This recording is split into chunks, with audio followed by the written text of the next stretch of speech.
Welcome everyone to a Circle Debate Podcast MMA episode 2. This is your host and moderator here, the devious one, Ivan C, here with my other fellow co-host and the moderator as well, Mr. MGC, Matthew Steamboat.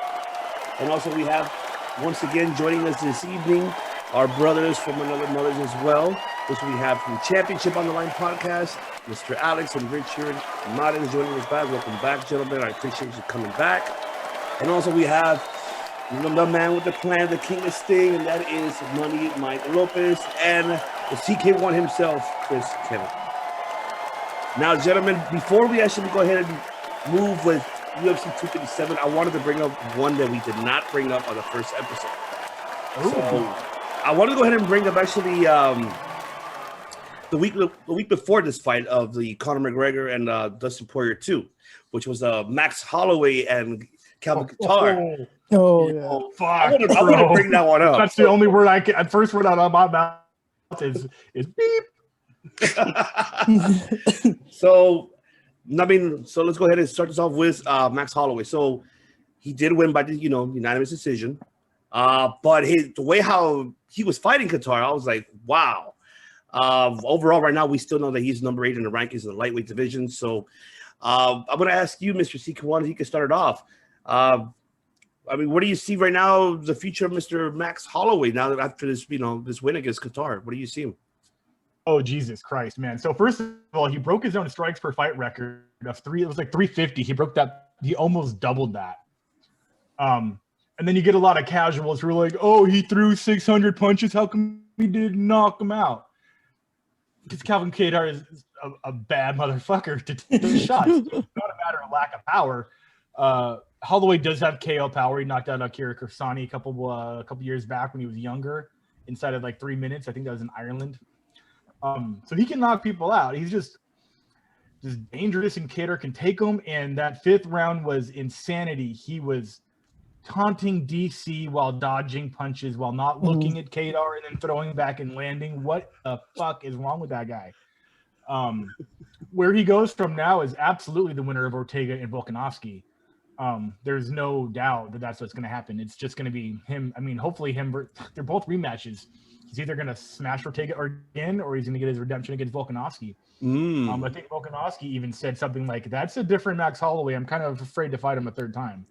Okay. But I think Max is still hungry. He's still got a lot of fire, and I think another title run is right there.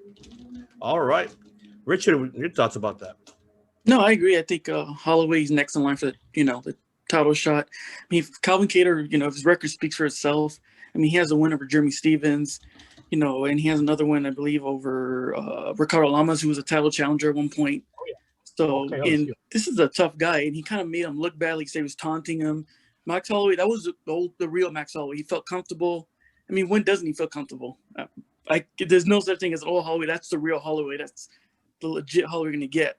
And, he made Kattar look like, a guy that wasn't even ranked in the top 10. Seriously. So, yeah. I mean, he made him look pretty bad.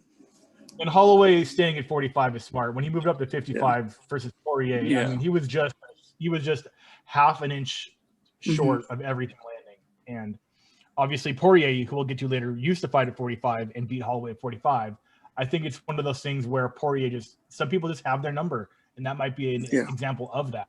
But as long as Poirier stays out of 145, it's about to be Max's world again. But my question is, okay, let's say he gets the next shot and he loses again versus Volkanovski. He pretty much would be like, I don't want to say gatekeeper, but what's next for him? Should he go, worst case scenario? Just keep at it. Maybe, I mean, fuck. A rematch with Ortega would have to be what happens after that. Yeah. So Ortega loses, and then Holloway loses. They both lose to Volkanovski. It'd have to be Ortega. Maybe Chen Sung-Jung, Max Holloway versus Korean Zombie. That would be the barn burner. That would be awesome. That would actually be fight of the year already if Holloway and Kattar already isn't. Alex, your thoughts? Oh, man. That performance is so beautiful, dude. I almost cried watching it. It was so amazing. He's never looked better than that fight. That was the best performance we could have seen. It was his best fight. I like the fact that he mixed it up. He threw kicks, spinning back fist, throwing punches. he could. I mean, man, he looked fantastic. I And mean, he knew when to taunt too. He didn't get sloppy with the taunting, even though it still made me nervous. I mean, he put on a clinic. He put on a clinic on Calvin Kattar. I mean, Calvin is so tough too. He took so many freaking shots, and man, he's just really tough. But I wish he would have been more aggressive. I think he was backing up the whole time. He wasn't really being offensive towards his punch. And then when he did do that, there was times in the fight where he did come aggressive and he was putting the pressure. He was successful. You know, he did land some shots, but you know, he just started going back. They were Hail Mary haymakers from that. Mm-hmm. He was circling off the cage. Max would just follow him, cut him off, and when you fight a big guy like that and swing. Mm-hmm. And when you fight a big guy like that, you can't be fighting back. You got to be aggressive. You got to put the pressure on him, because it's easy for Holloway because he's a bigger guy, bigger reach. Right. So it's easy for him to land punches, you know. And I just wish Calvin, even his corner, even his trainers were like, dude, you got to be aggressive. You got to start throwing punches. But Calvin just didn't have an answer for that. Yeah, that is an unfortunate. Money Mike, your thoughts about that? What a masterful performance by Holloway. My goodness. Mm-hmm. You know, when I saw that happen, where he was talking to DC and you know, dodging and you know, all the badass head movement going on, it was awesome. You know, at this point, it's a two-man division. Volkanovski, Holloway. I mean, of course, there's Korean Zombie and a bunch of other people there, but you know what? I wouldn't mind a best of 7 series at this point. Okay, all right. That's for damn sure. I'll watch Ortega versus one of those guys a couple times too. That's for damn sure. Absolutely. Yeah. Got 4 guys running that division right now, and I can't wait to see who the next star is outside of those 4. All right, awesome. And when he started dodging from those punches, and when he's talking DC, it looked like a scene from a movie. Yeah, talking shit. He's saying during the lead up, all Kattar was saying was like, "I'm the best boxer in the UFC. I come from Boston.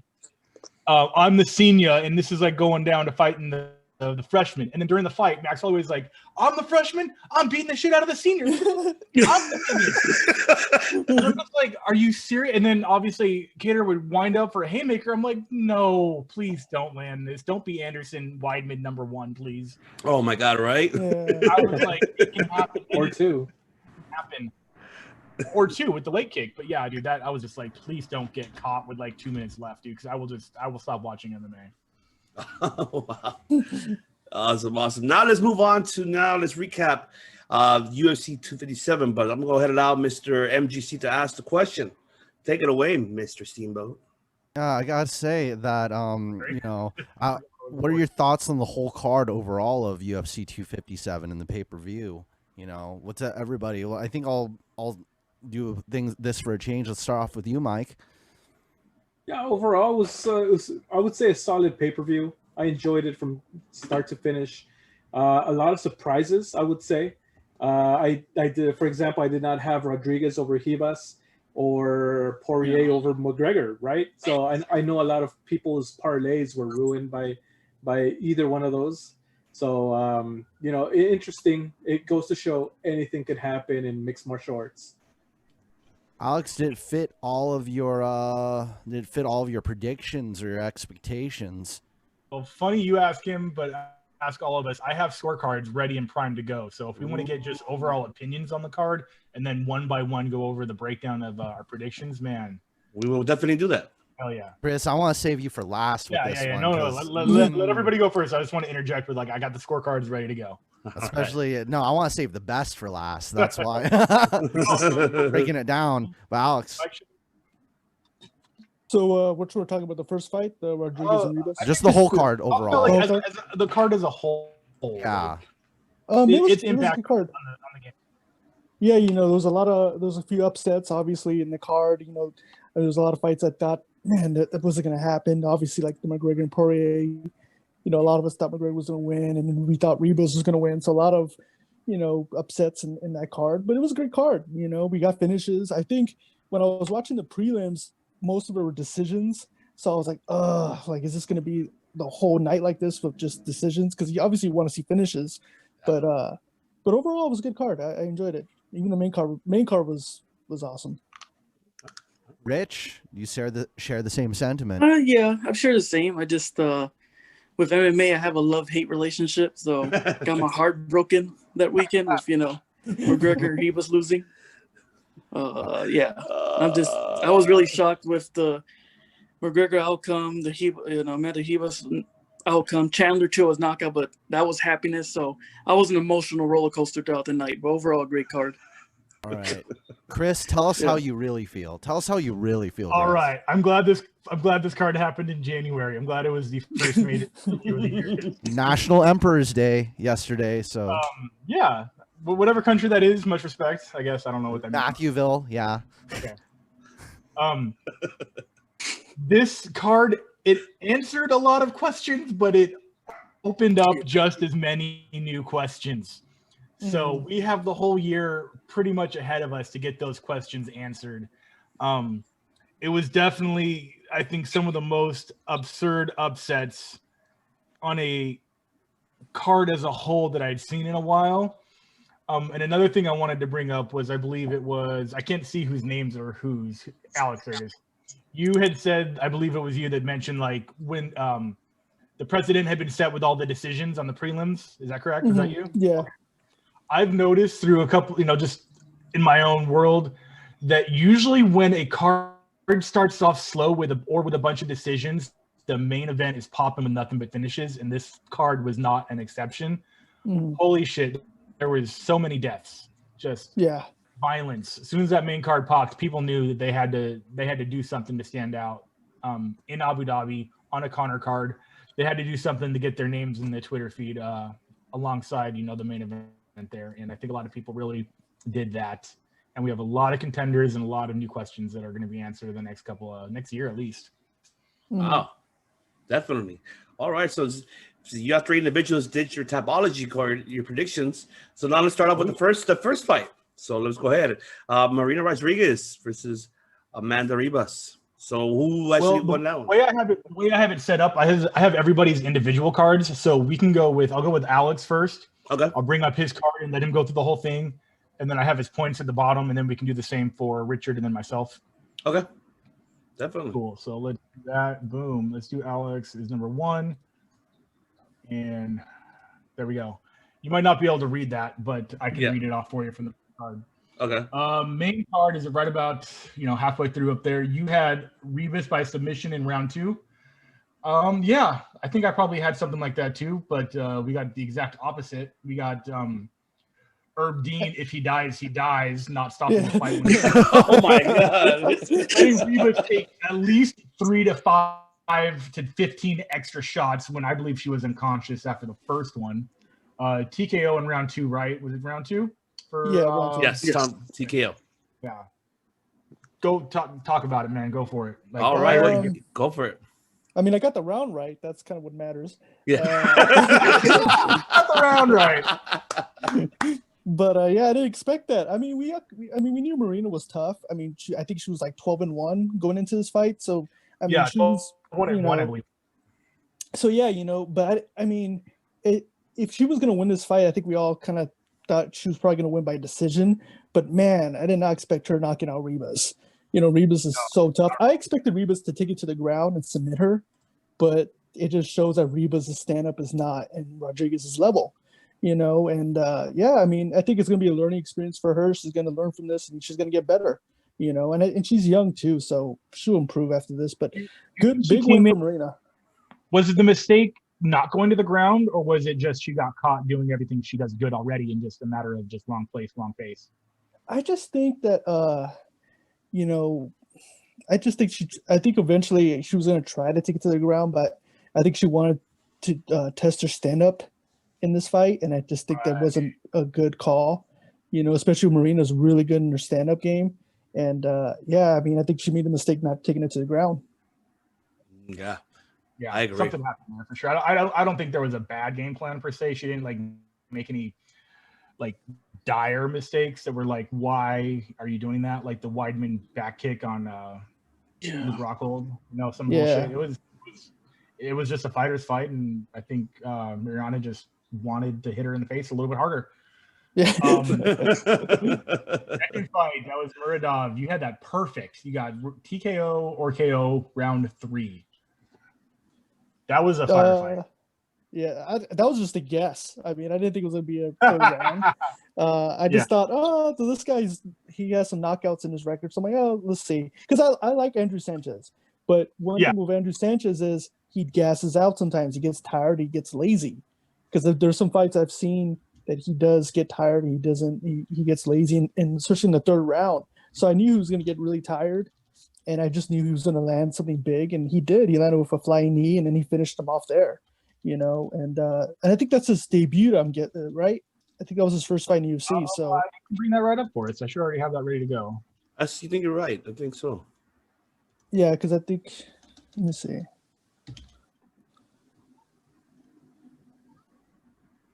Oh no, my bad. He was 2-0. Oh, he's 2-0. UFC. Okay. He's 2-0 UFC. But yeah, I mean. Okay, yeah, got it. But even before going to UFC, he was. He was really big outside the UFC, and he had a lot of wins. He had a lot of fights too coming in, So, yeah, I just knew he was going to finish Sanchez. I knew eventually Sanchez was going to get tired, and he capitalized it, with the flying knee, and finished him off from there. All right, nice. And your second perfect pick in a row, our girl JoJo Calderwood with the decision over Jessica I.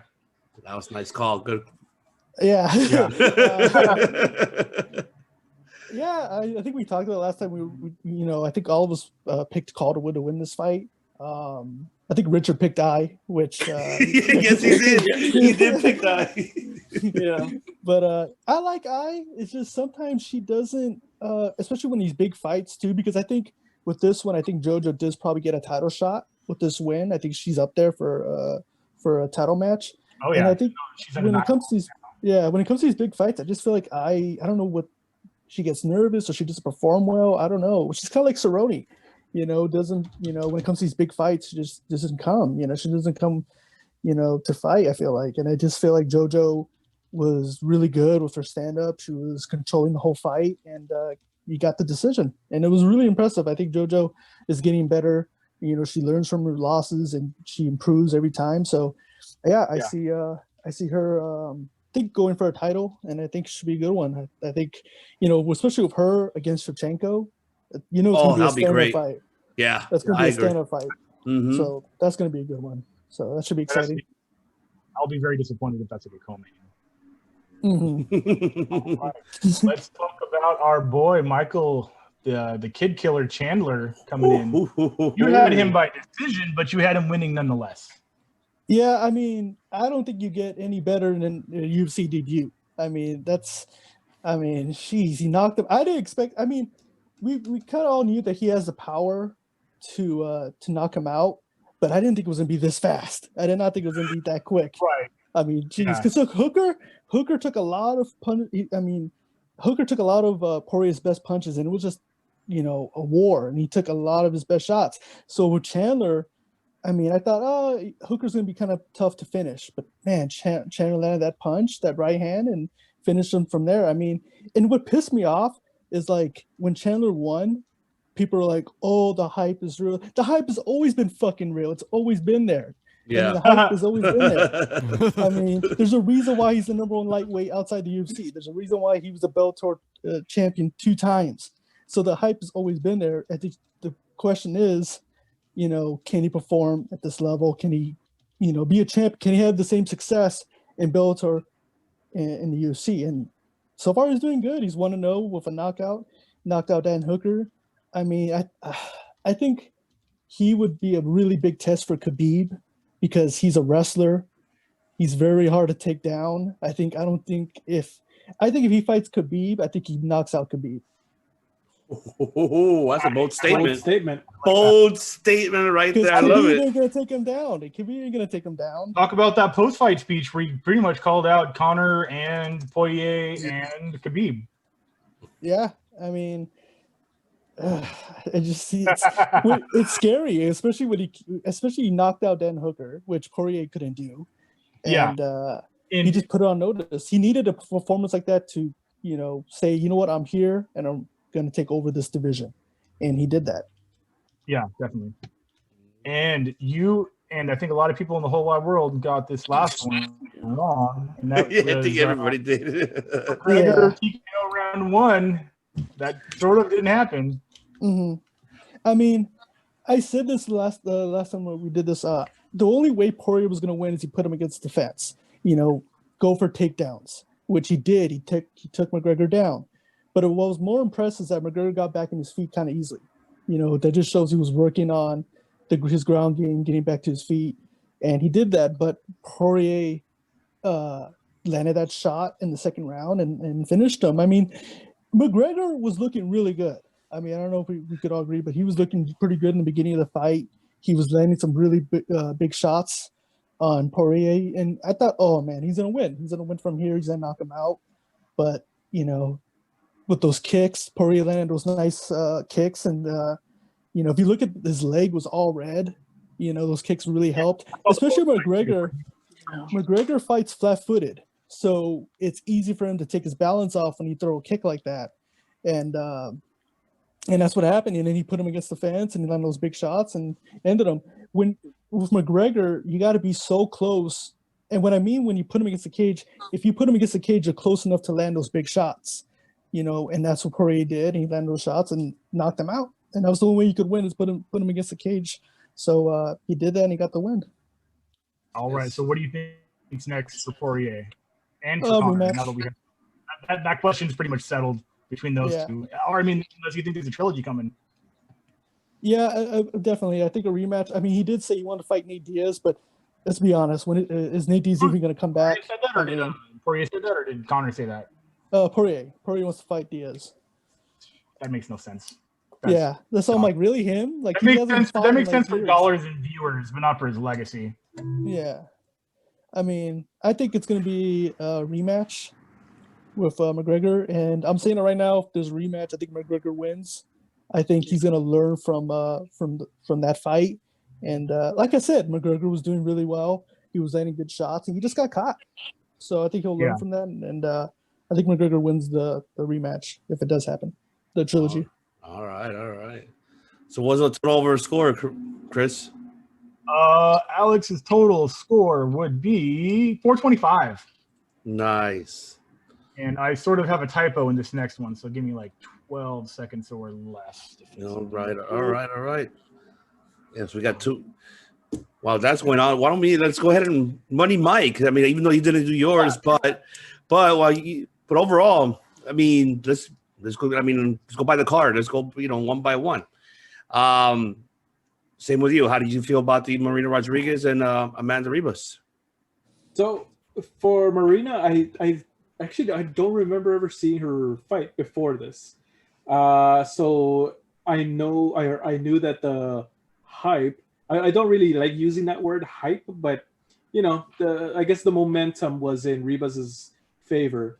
But it's always a pleasant surprise to be surprised, especially in mixed martial arts. Yeah. When you think it's gonna go one way, and this is not WWE. This is not predictable. You get surprises. You get shocks like these, and good on Rodriguez. She was there for the fight. She was on point and got it done. So congratulations to her. For Muradov, first time seeing him fight. I can definitely say that this guy has a bright future in the UFC. And apparently he got Dana White to follow him on Instagram now. So well on him. Yeah. So pretty cool. And honestly, like third round TKOs are kind of hard to come by from what I've seen. So whenever those happen, it's a pretty cool sight to see. For Joanne and Jessica, every time I see Jessica, I always remember that head kick from Shevchenko, and it's gonna be hard for her to kind of get back on that title picture. But it is what it is. And for Joanne, I feel that yes, she is definitely in the title picture, and who knows, she might be the next title shot. For Chandler and Hooker, I would definitely say that Chandler had one of, if not the best debuts in the octagon.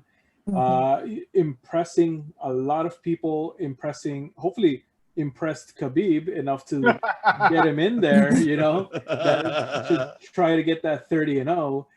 Time will tell, you know. But yeah, I would definitely like to see that happen. Out of everybody, I want to see Chandler versus KHABIB more so than Poirier. So main event, Poirier versus McGregor. You know, McGregor was on it, I feel, in the first round. He showed how superior his boxing is or was or whatever. There was moments where I thought, okay, this is it. He's gonna start building up to the KO. But no, didn't happen. Nothing happened in the first round where he took him down or anything like that. For Poirier, I liked how he used the kicks to slow down McGregor, to take away any escape plan that he had from getting away from the punches or anything that Poirier had come into him. Even in the post-fight interviews, you could see McGregor limping. You could see that he was favoring that left leg or right leg, I think it was. And yeah, so I feel like the story of the match was the kicks. That's what allowed for the victory to happen. So there you go. All right. Cool. All right, ready, Chris? Yeah, sorry. I was a typo in Richard's name, and I didn't want to be disrespectful and just blast his name. No worries. Like a vowel or something. But I did spell it right this time, I do believe, with an R. That's correct. Awesome. You know? All right. And like the rest of us, you had Rivas winning by TKO in the first round. It did not happen. No, I mean, like you said, I think all of us were shocked. Hebos was coming in. Like, I just thought she would maybe take it to the ground. I feel like she impressed me a lot with her ground game against, Mackenzie Dern. We know Dern's background as a black belt. Her father is a legend in the jiu-jitsu world. So I thought, okay, maybe if she gets tagged, she'll take it to the ground. But she never had that opportunity, couldn't recover. And Rodriguez isn't no slouch. And I think with this win, I think a lot of fans woke up and now know who Rodriguez is. So this is a very big win. And I'm not saying he was a stepping stone, but this is a big, giant leap for her. So hopefully, she gets the recognition, and I could see her getting a shot pretty soon. Nice. Second fight, you had Andrew Sanchez by TKO in round 2. Almost. Yeah, I mean, I like that one. I like Sanchez just because, he was an Ultimate Fighter. When I saw him there, he was a beast. I believe he won Ultimate Fighter. Yeah. So right away, I became a fan. And, he didn't. I just didn't feel he didn't show up tonight. You have your good days and bad days, but Muradov isn't a slouch. I believe since 2017 he was in a 13-fight win streak, and now he's undefeated in UFC 3-0. So there's no shame on that. But yeah, I was surprised by the outcome. Nice. After that, you had Jessica Ibe by decision. Yeah. That's not an absurd call, though. That's not like an upset. No. If I had won that by decision, it could have. I mean, this fight couldn't have gone that way based on what happened, but it could have gone that way if the fight was just slightly different. Yeah, the reason why I picked Jessica, I believe she was a title challenger at one point. I thought she was use her wrestling. I like JoJo, but I feel like, how do I say? A lot of people have a lot of hype on JoJo. Oh, she'll get the shot. But to me, she's coming off a loss before this. Then she'll win 1, she'll lose 2. In order, in my eyes, to get a shot, you have to win 3 or 4 bouts in a row at least, especially in that division. Yeah. So I wasn't really shocked either of JoJo's performance as well. Cool. Oh. And where did it go? Co-main event: Michael Chandler winning, but by decision. Yeah, I thought it was going to go by decision just because of Hooker's, his boxing and his stance. I thought Chandler would have somewhat of an issue, but looking to the beginning of the fight, when he was coming in, he was having a little issue getting that range, but every shot he was throwing was power. Even if it was a swing and miss, he was trying to aim for that body. He was trying anything he could touch with his hands, he was doing it. And then, sooner or later he got the KO. I mean, I'm not surprised I just thought it would go by decision. And I love Chandler ever since his Bellator days. And like Alex is saying, these fans got to wake up, especially the casual fans. This guy is legit, possibly the next, title challenger. I think versus Khabib, it's going to be Dagestani wrestling versus USA wrestling.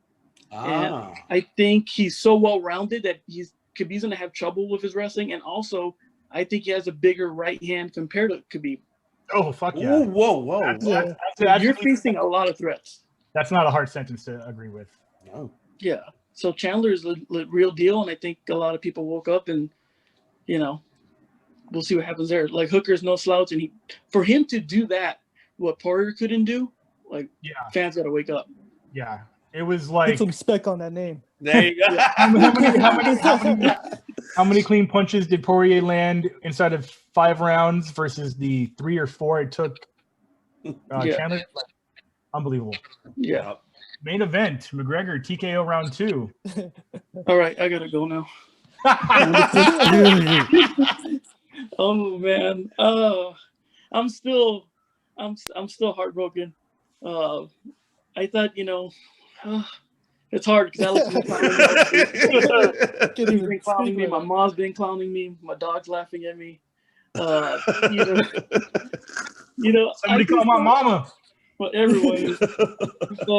I just felt McGregor, like Alex said, Dustin Poirier did the right thing.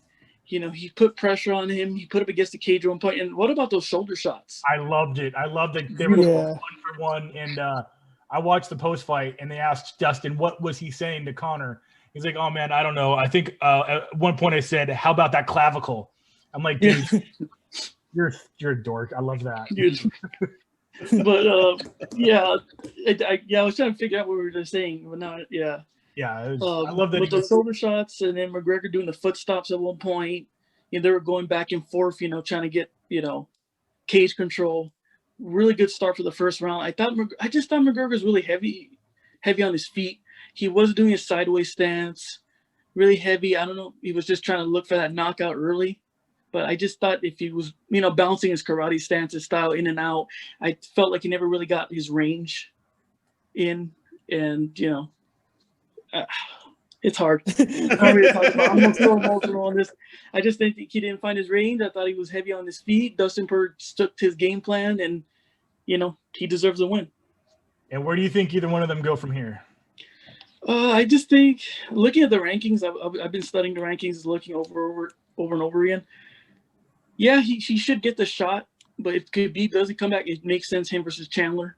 But then you got to think about Oliveira. I just think this is right now the best division in the UFC, the lightweight division. You have Dustin Poirier, you have Charles Oliveira, who's to get a shot. Conor McGregor. I believe he should fight either Ferguson or Gaethje. Both of those fights make sense. I like both of those. Then you have, if you look like from 1 to 10, Alan Quinta was a title challenger at one point. Paul Felder's coming off 2 losses versus Rafael dos Anjos. Yeah. Hooker, they're all beating up each other, just making entertainment fights and having fun with it. Rafael dos Anjos, I believe, is in that mix, but a stellar performance versus Felder in a split decision. There's a lot of names there for Conor. Like 6 minutes notice too. Yeah. There's a lot of fights for Conor. I feel like if you fight Dos Anjos, that would be fun. I believe they were scheduled at one point. Yeah, that was where Red Penny and I came from. Red Penny and I came from the press conference versus Dos Anjos. So Conor has a lot of options there for Poirier. Like I said, Poirier makes sense versus Chandler or Oliveira. Okay. And in the day, I think to cement his legacy, he needs to beat Khabib.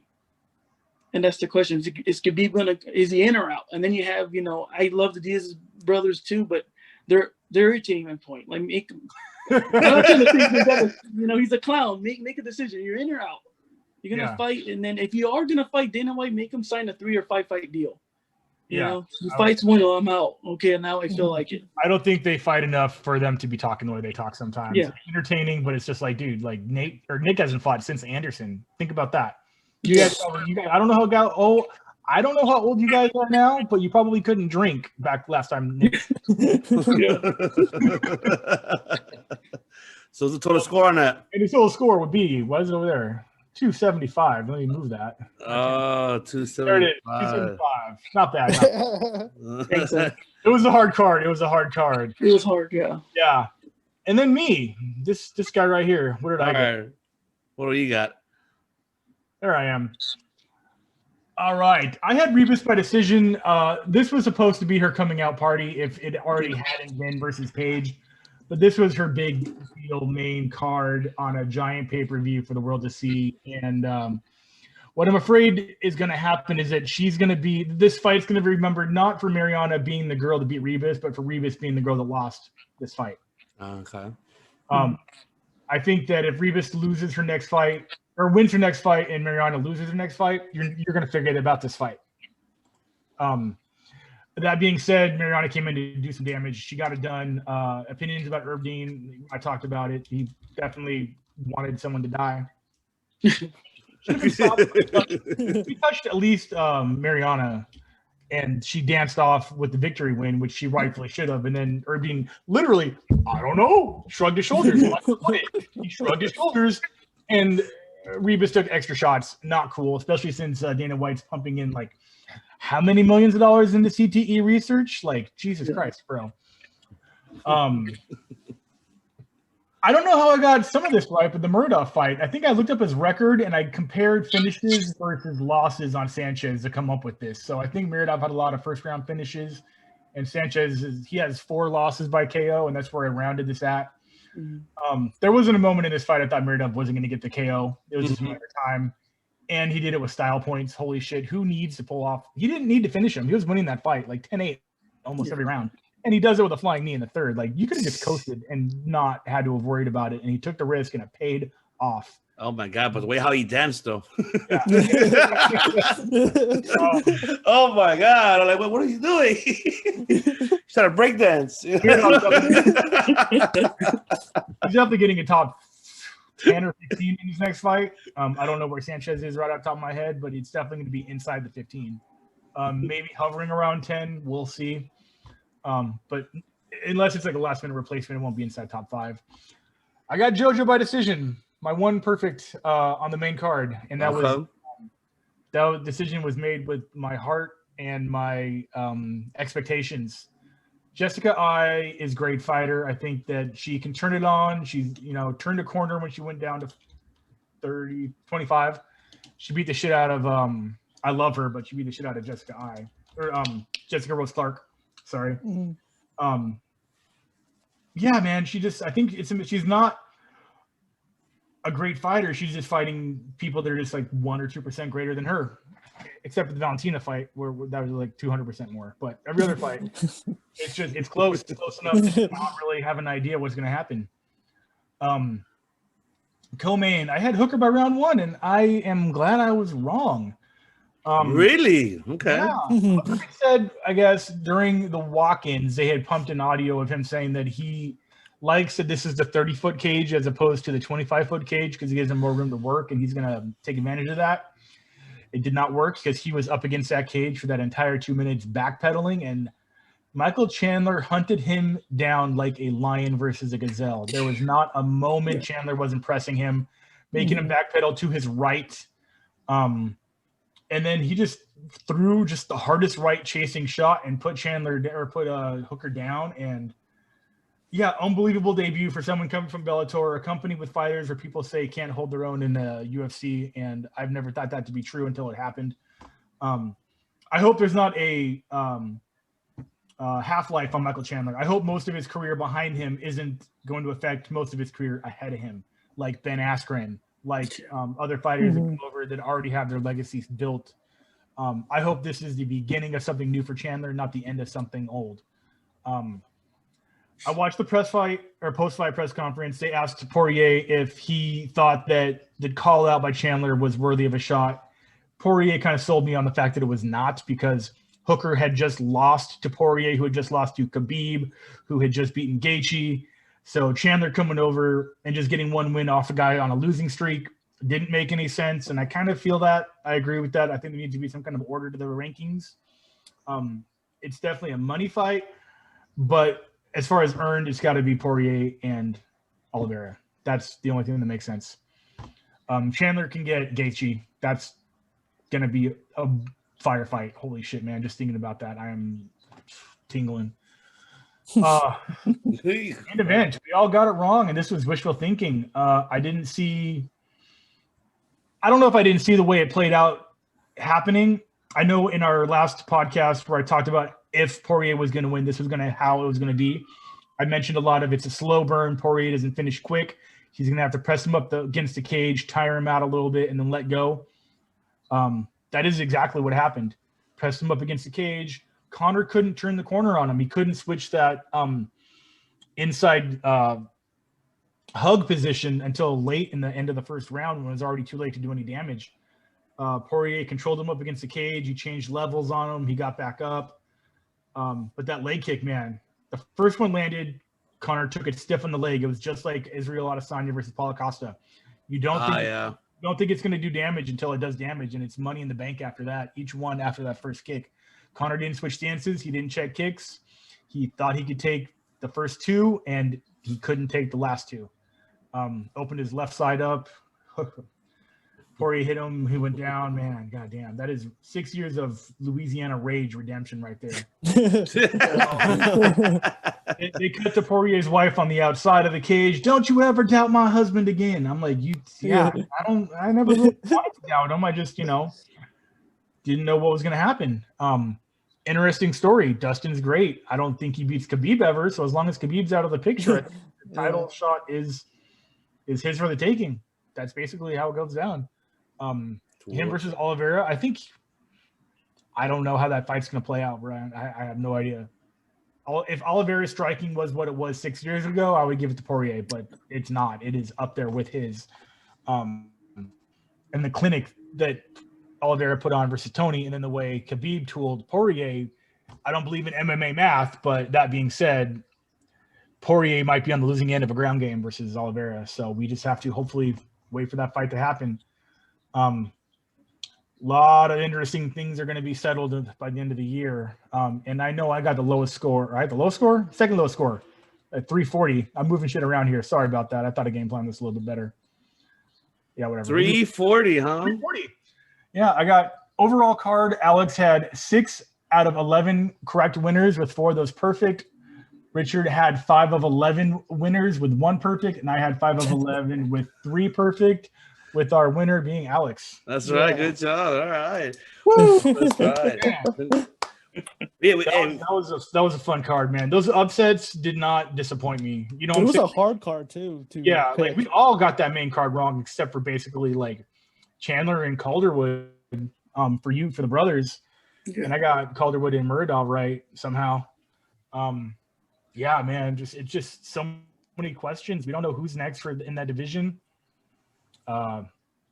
Yeah, Chandler and Justin Gaethje, man, that has to be the next. Hopefully by spring. I don't want them to wait for fight summer. And like you were saying, like Poirier said in the press conference, like Chandler doesn't deserve a fight with him. I just think he's scared. Oh my God! Do you think that? I think he's scared. I mean, he was like, "Oh, what? He knocked out Hooker? I could even do that." And he knocked him out in the first round. Wow. I just see him knocking out Poirier. There you go.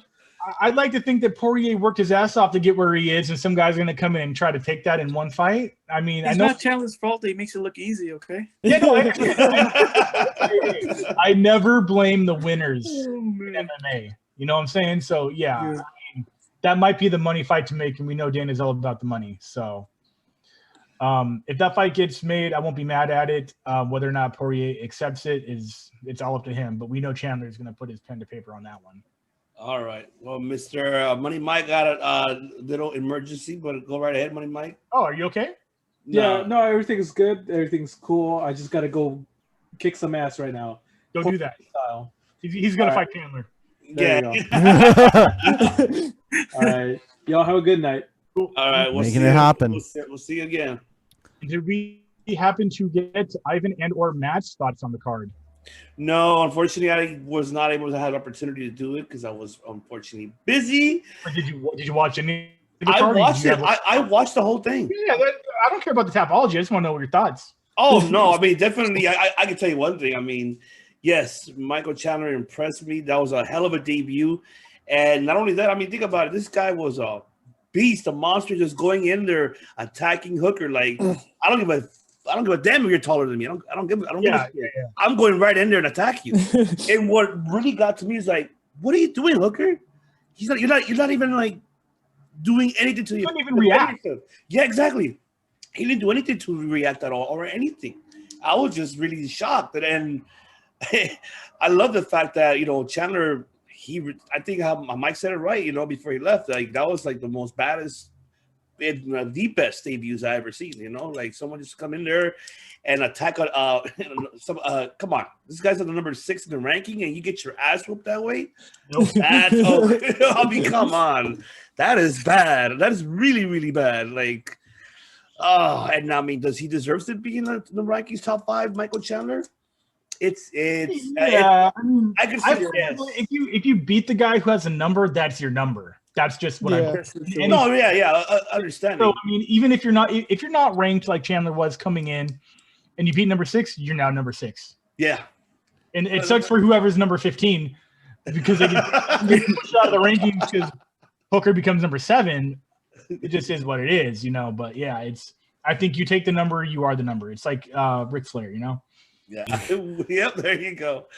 I love it. Yeah, he even made that post like little comment of Ric Flair's. He made a whole Ric Flair post conference. Yeah, tear my the best moment of my life. Yeah, fantastic speech too. I love it too. I was like, this guy's confident. He's cocky. I love his ego, man. He deserves to be. He's articulate. I love articulate. He speaks. Just everything about Chandler is sellability. But he's very respectful, though. You see how, like, right after the after everything was done, the post conference, he was, he shook Dustin Poirier's hand. Hey, how's it going? Boom, boom. Even before the fight, the same. Yeah. So I mean, that's a good rest. They got a little bro moment going backstage. Yeah, definitely. And of course, I do my consequences for the main event. I suffered a hangover. A hangover because I had to drink like this much of proper 12 because I lost. Of course, I was going for McGregor, man.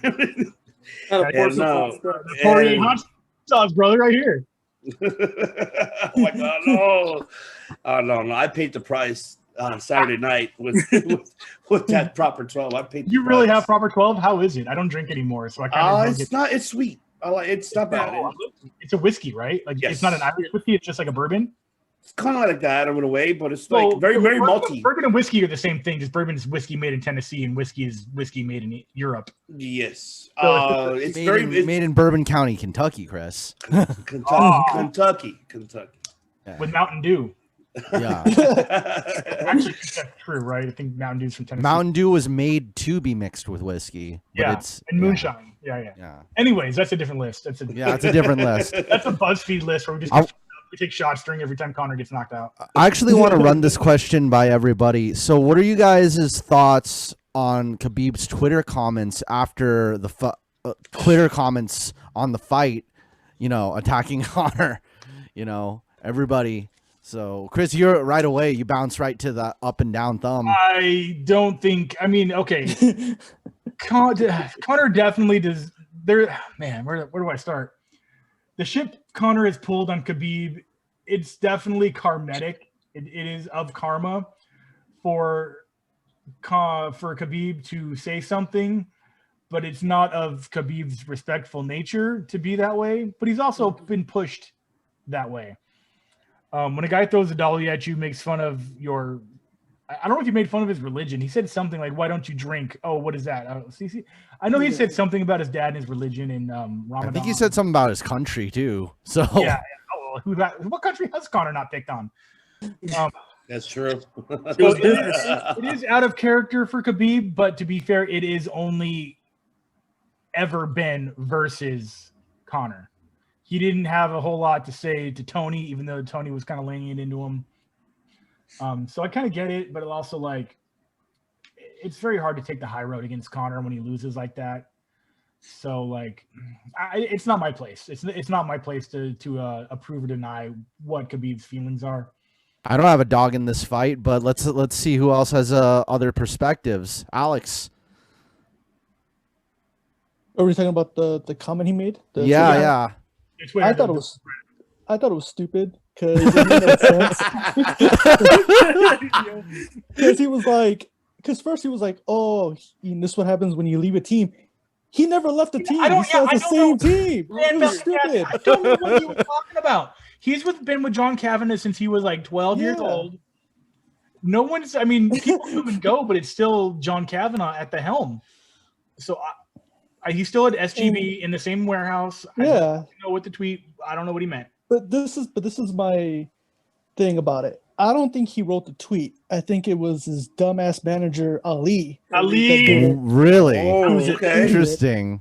Yes, dude, you fucking solved it. Ali Abdelaziz.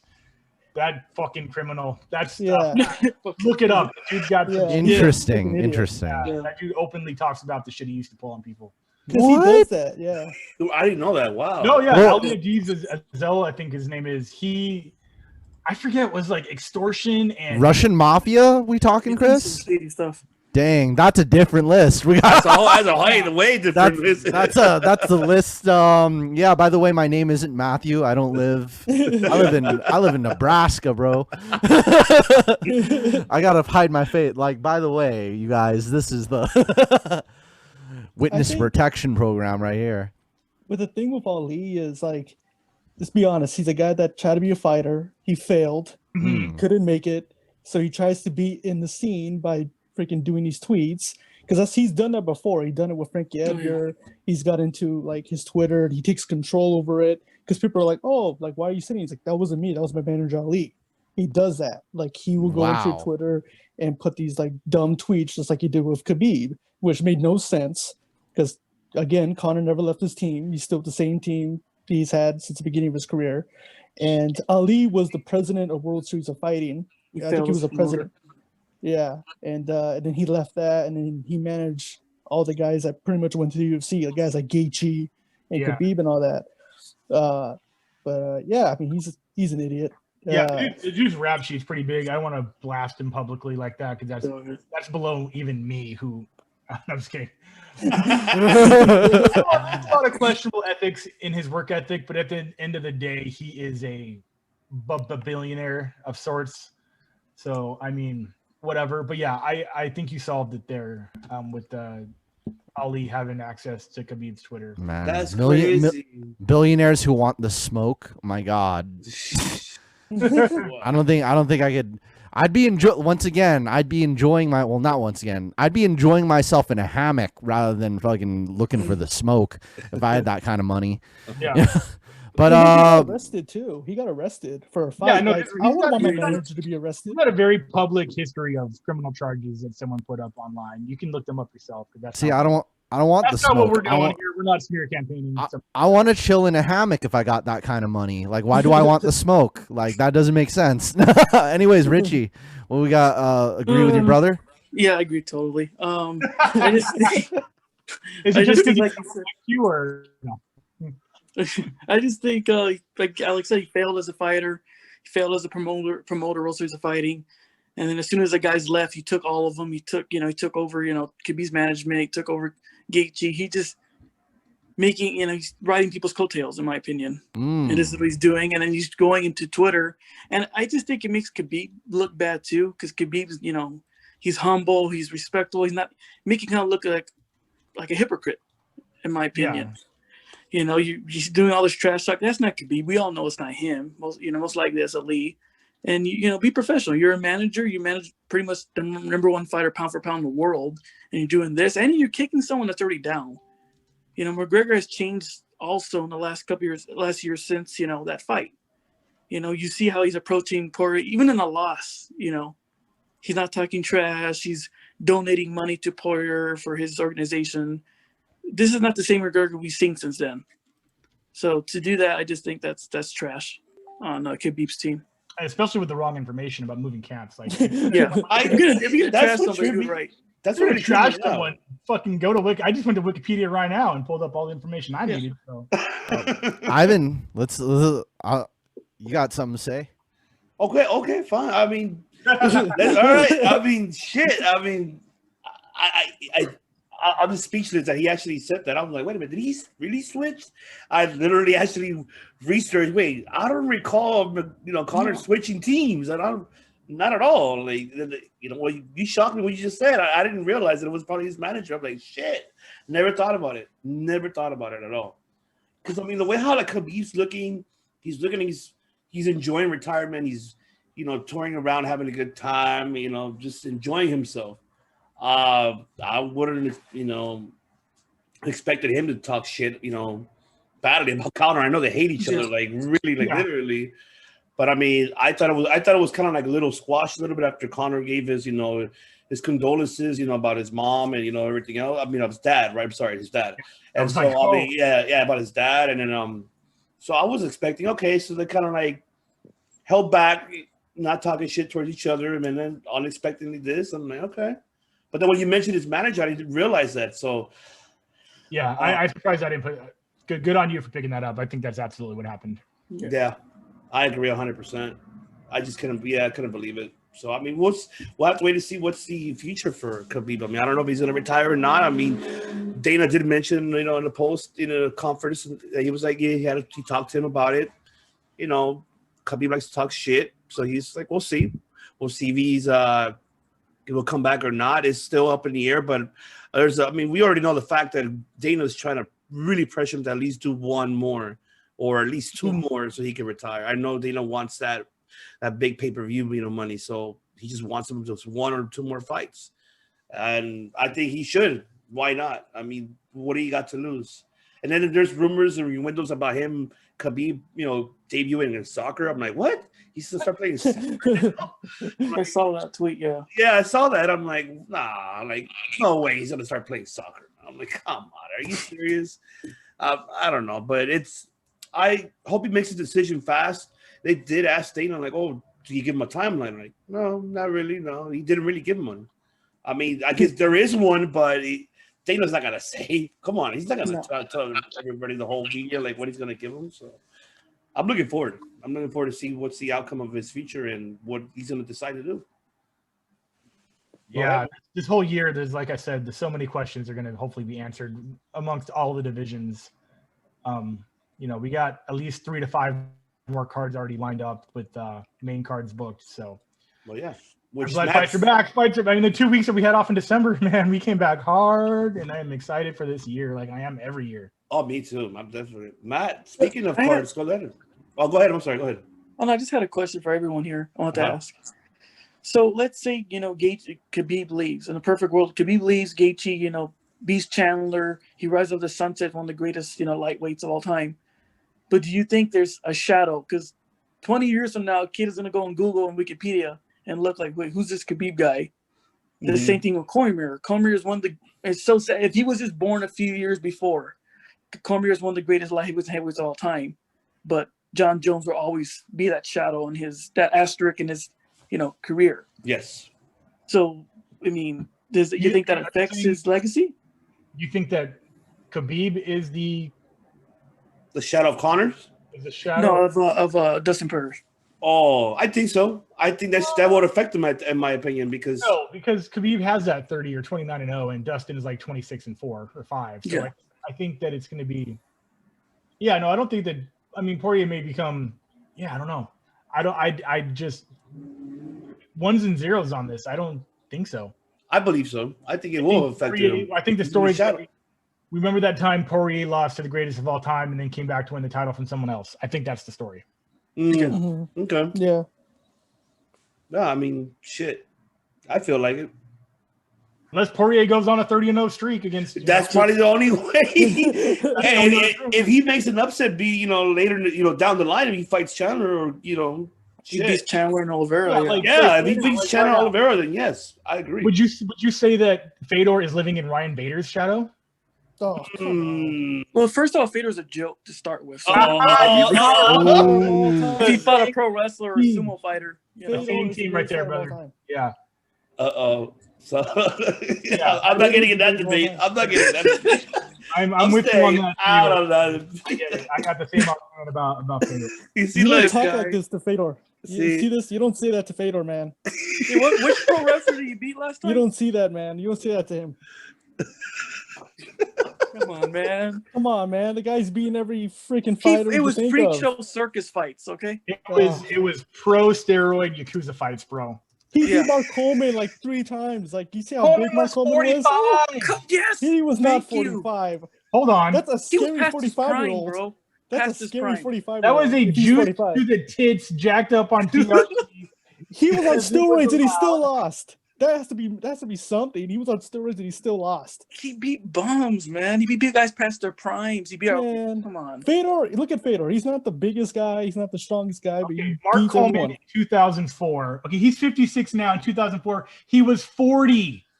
Yeah. So Randy Couture beat Mark Coleman. he looked good at 40, man. I want to be like that when I'm 40. But he looked He good, looked- but he looked he like looked a good. wrestler. It wasn't UFC 10 Mark But Coleman. he It was wasn't- still a monster, though. It wasn't ultimate Mark He Coleman. had the look, but inside it wasn't him. He was He done. was still a monster. He beat him 3 times. He He looked the part. It was 2 Or times. 2 times. 2 Yeah, times. not good.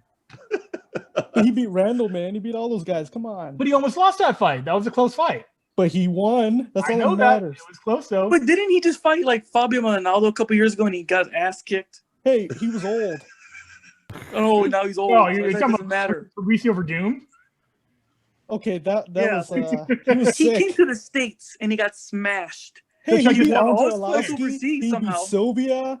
Come You guys on, want to man. pass this prompt in Sylvia? Still, He Sylvia won the beat title. Brett Rogers. Brett Rogers was a rookie. Brett Rogers is He a beat worse than a tire shot, Arlovski. dude. He beat Arlovski. Arlovski's got a glass jaw. Keep going. Tim Sylvia. Sylvia was on steroids when he won the title. Keep Frank it going. Mir. Frank Mir's got a glass Come jaw. on, Keep bro. it coming. Come on, man. If he would have beat Ryan Bader for the title, then everyone I wouldn't have know. I wouldn't have been the greatest. fucking Tito Ortiz practically knocked out Ryan Bader. So They actually want to put him against Tito. What do you think about that, Chris? check this statistic out. Every time besides Bellator, Fedor has fought on U.S. soil inside of a company. Inside of a year, that company is shut down. Ready? Watch this. Yes, So- let's go through it. So Oh, come Pride, on.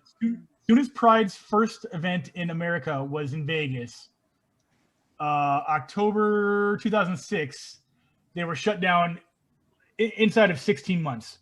Whoa. Affliction, Fedor debuts, shut down in less than a year. That's not his fault. Strike Force, Fedor Strike debuts Force. in America, shuts down in less than a year. Fedor is a touch of death, bro. He's cancer. Was He's that? the Is he like fighter, the he's not a Chris? You're promoter. saying Fedor's the Ted McGinley of UFC? Here's the Ted McGinley. That reference is fucked up in 80s and true, but yes, your show will get canceled. in So five you're saying if you're an MMA promotion, you hire Fedor, it's like jumping the shark. It is absolutely Fonzie on jet skis. Yes. Yeah, it's Fonzie on jet skis. Maybe you should fight. Maybe you should fight Henry Winkler. Who Yeah. knows? When Fedor debuted in Bellator, I started the clock. I'm like, I give this a year or less before Fedor. All right, guys, I got to fight Fedor versus Henry Winkler on Happy Days. We can do it. All right. Fedor versus Fedor Steve Darcy and Marcy on what was it? Married with Children. It was Let's be fair. With recent, Come on, he beat Phil circumstances, Sonnen. Fedor's biggest win just happened. He defeated COVID. He's okay. Let's stop. Yes.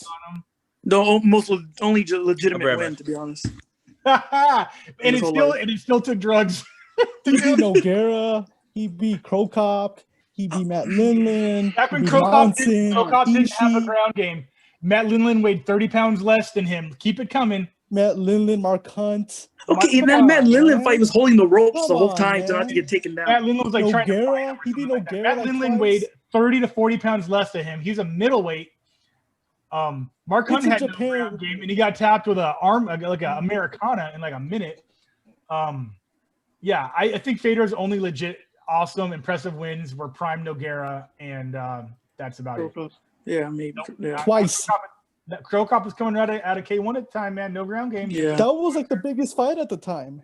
Krokop was knocking out. Yeah, I mean, he knocked out biggest- Alberto Del His Rio. eyes on the fight. Berto Del Rio, I told you, pro wrestlers. Krokop, That's all he fought. Krokop versus Dos Caras Jr. with a head kick to the mat. Jesus. No. Anyways, that is our list. Jump in the shark. Fedor's the greatest of all time. That's it. All right, I just so like oh god. That's all right, well, what are you guys' thoughts about the upcoming UFC 258 coming up February 16th? I guess I'll kick it off with the one match welterweight Kamaru Usman versus Gilbert Burns. Here's what I think right now, man. Is let's save that content for that episode.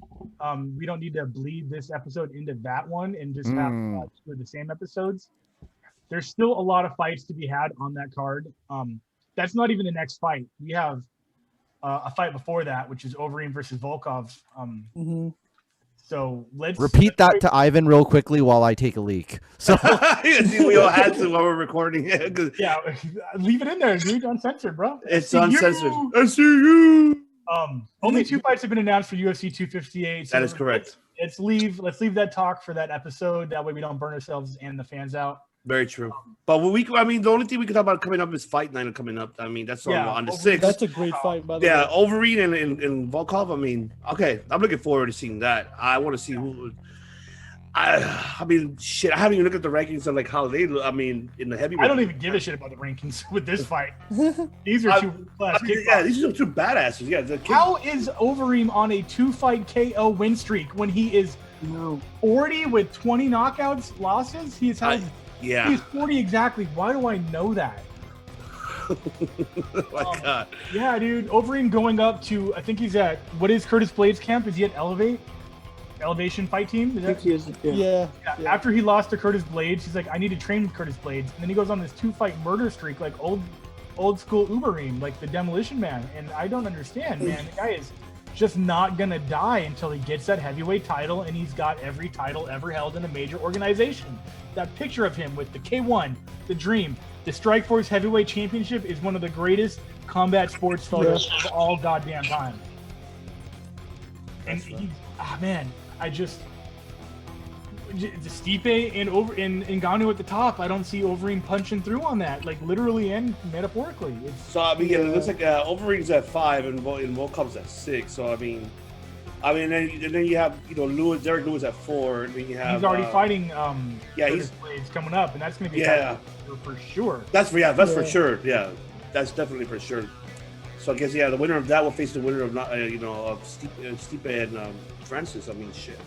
What is the predictions for that fight, Overeem Volkov? What are you guys' predictions on that? Oh, man, I think Volkov can clip him. I think so too. I think he's smart and crafty, but if Overeem is angry, then you never know. Yeah, that's true. I did like his last performance, but I don't know. I mean, shit. Yeah, that's the only thing I'm kind of skeptical of honestly, of Volkov. This is like, he looked all right, but I don't know. I'm just really it's 50-50 for me, but I will go for him. I mean, he did win by knockout last one. I mean, last TKO. Yeah. But I mean, still, like, it just the way how he looks overall, I'm just like kind of skeptical. Hungry, man. He just fucking wants it. Oh yeah. Yeah. I mean, I'm biased because I like Overeem. He's one of my favorite fighters of all time, so I'm gonna go with him because I like Overeem. Oh, because he came from Pride. Of course. Pride never dies, man. Pride died alone. His career, the moment Yakuza. died without PEDs, okay? Chris, that was a Yakuza with Pride, right? Yeah, and Dream. Yeah, I actually met Overeem one time, and man, I never been so like terrified because he was so like huge. The horse meat, man. It's all that horse meat.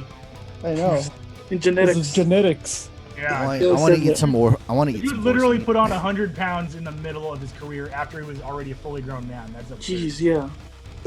Like, go back and look when Chuck Liddell knocked him out at 205 in that tournament. Yeah. That was a different physical being. That was like the opposite of Super Saiyan. Oh my god, definitely. But yes, all right, ladies and gentlemen. So that is this for episode 2 of the MMA episode of not only just Circle Debate, but also Championship on the Line as well. So we'll be doing this, more often, which we did see another upcoming fight, but which, if there's anything upcoming news that we discuss, we will. I mean, that's really depending on everyone here as well. If they want to go ahead and come back and do another one. I'm loving this by far. I think you guys enjoyed it. I'm enjoying it. Man. Yeah, me too. Yeah. Fun, man. This is as fun as talking about Dynamite and not the main roster. I know, right? It's more fun to talk about, the WWE main roster, which definitely, yes, don't forget to stay tuned for that on Friday's episode 39 when we talk about it. But yes, thank you very much for tuning in, guys, for episode 2 of the MMA. And we'll be coming back. We'll have that more feature announcements, and we're doing episode 3. And just waiting on these gentlemen here to let me know when they want to go ahead and do one more, and keep on. Hopefully we can keep on continuing and doing it. I love this. This is fun. I love this. This is a debate right here for sure. Last week was civil, and this is more spicy. This is more bad. This was that is It's Fedor. It's just Fedor, man. it's just it's just Fedor, man. You mean Ted McGinley? Yeah. Yeah, it has to be pride, Mm-hmm. Pride. Pride never dies, man. If you missed it, I think you were there. I said, according to Chris, Fedor is the Ted McGinley of MMA. In case you kids out there don't understand the reference, he's the actor that replaces actors on shows that get fired and then the show gets canceled. He played Marcy. That's awesome. He was Jefferson on Married with Children. He replaced Steve. Yes. He was on Happy Days too, wasn't he? Yeah, but obviously that was way at the end of that career too. Yeah. He was on a lot of shit. Yeah. He was a bully in Revenge of the Nerds too, I believe. Yeah. And they don't make any more Revenge of the Nerds movies now because. That's funny. All right. All right, guys. Well, good night, everyone. Thank you very much for tuning in, and we'll see you guys next time.